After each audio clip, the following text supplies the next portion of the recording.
in terms of bringing out the best in people, Yeah. you know, what do you think that we can learn and give back to the future of Santa Monica in terms of really being performing in a way that we haven't had to perform before?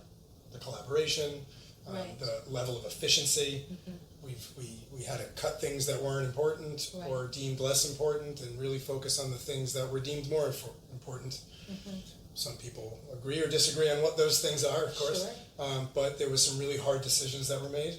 Many hard decisions. And it was sad. It was jobs that were lost. But we had to make it through. Yeah. And it feels now that we're at a neutral place again that has a lot of goods and a lot of ups and downs, but we really, there's at least a complacency around this is the way the world is now. It feels a little bit. No one's we don't have the same reaction of, what are we going to do? It's more like we're going to do it. Yeah. And that's sort of what I'm feeling.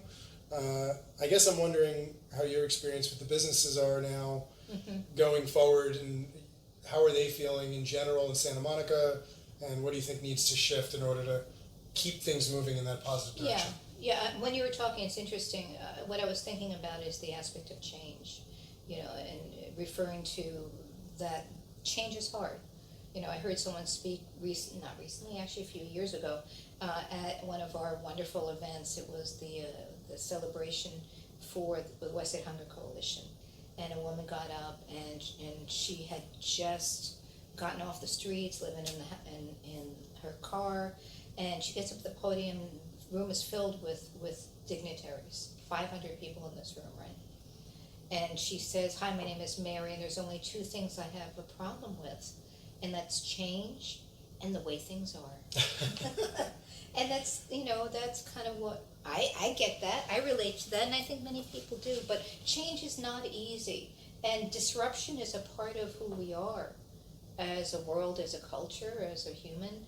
But still, there's pain points along the way, and I think those pain points are evident not only in our own experience, but also in the experience of the businesses. There's been this struggle to do the things we want to do in the way we want to do them and the way that we used to do them. Yeah. And things are changed, and they may never be the same. And so that's what the definition of disruption is. You just got to grab as many pieces as you can, put them back together, and see where you are. And I think that's part of what we're doing is seeing what pieces we get to keep and what pieces need to be changed and filled in and remolded. I think being of service to others can be these small random acts of kindness, as we say, that have big results. Because, and I love where you're going with this, because the thing that I thought about when you were talking is people feel powerless. And so there's choice here. Not easy choice, but there's choice here. So you can sit like your armchair quarterback in front of that TV, in front of CNN or what have you, and go into trance, because it's almost like science fiction. I will look at these people sitting, like looking at, just CNN for hours, or just in trance, like it's like the casino people, Yeah. like all day pulling the Right. slot machine. It's this comforting sort of thing, because you're not feeling, you're in trance, but you're powerless. And ultimately it doesn't serve anybody, including you, and especially you. Yeah. So I think service has to do, in my experience of 23 years in service organizations, is that you have to create that bridge to service for people. You have to give them achievable path. You have to give them small little things to do, and it sort of snaps them out of this minutia, this best intention land. To say, oh wow, that wasn't so bad, that was really great. An example of that is, the work that I did through the Homeless Action Network with West Coast Care, who I adore Pastor Ron and all of them.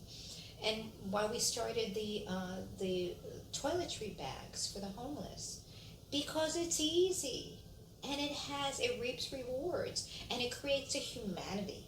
Right. It creates collaboration for people of all ages. People feel good about them. It's easy to do. And then when you hand over that bag to someone who hasn't been able to feel human in a long time, and someone's actually looking at them and treating them like a real person and handing them this gift of self-worth, really. You know, I mean, how many people who have, when's the last time, I'm sorry, John on the beach, when's the last time you brushed your teeth, John? Yeah. You know, so it's these small things that have really reap great rewards. So I think that creating that bridge is important. I think the big things are really important, and for people like you or others who are ready or practiced in service, then yes, then what's the next step? What are these greater, magnificent things we can achieve together? But I think people are not feeling empowered, they're feeling exhausted, and I think that we have to find those ways to do things together that make a difference. Maybe today it's going to make a difference in just one person's life. Yeah.